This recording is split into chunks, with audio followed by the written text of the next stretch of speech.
G&G vision ടോക്കിലോട്ട് എല്ലാവർക്കും സ്വാഗതം. കേരളത്തിലെ പത്തനംതിട്ട ജില്ലയിലെ മഞ്ഞാടി പ്രദേശത്ത് സ്ഥിതി ചെയ്യുന്നത് മിന്തലക്കര ശ്രീ ധർമ്മശാസ്ത്ര ക്ഷേത്രം.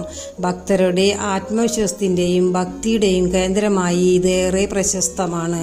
പ്രധാന ദേവൻ ശ്രീ ധർമ്മശാസ്താവാണ്. ക്ഷേത്രം വളരെ പഴക്കമുള്ളതും 1942 പുനർനിർമ്മാണം നടന്നതുമാണ്.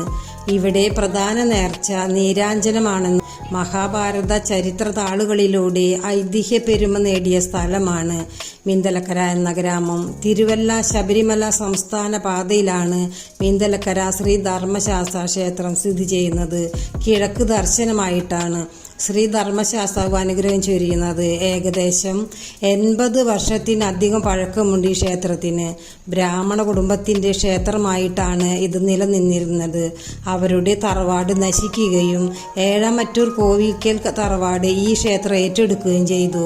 അവിടെ ഒരു പുതിയ ക്ഷേത്രം നിർമ്മിക്കുകയും അവിടം മുതലാണ് ക്ഷേത്രത്തിന് പൂജകൾ ആരംഭിക്കുകയും ചെയ്തത്. അതിനു മുമ്പ് ശിവന്റെ പ്രതിഷ്ഠ ഉണ്ടായതായി പറയപ്പെടുന്നു. പാണ്ഡവ കൗരവ യുദ്ധചരിത്രത്തിൽ അരക്കില്ലത്തിൽ മാതാവായ കുന്തിയോടൊപ്പം രക്ഷപ്പെട്ട പാണ്ഡവർ ഏകചക്ര ഗ്രാമത്തിലെത്തിയെന്നും പിന്നീട് മിന്തലക്കര എന്ന ഗ്രാമമായി എന്നും പറയപ്പെടുന്നു.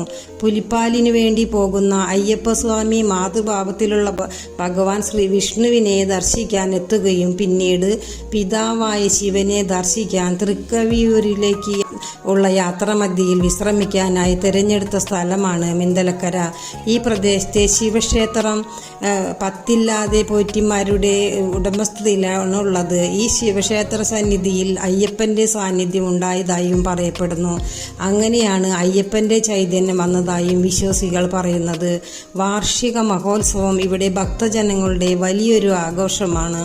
മകരവിളക്ക് സമയത്ത് പ്രത്യേക പൂജകളും ചടങ്ങുകളും നടക്കും. ശബരിമല തീർത്ഥാടനം തുടങ്ങുന്ന സമയത്ത് നിരവധി ഭക്തർ ഇവിടെ വന്ന് തന്നെ മാലയിടാറുണ്ട്.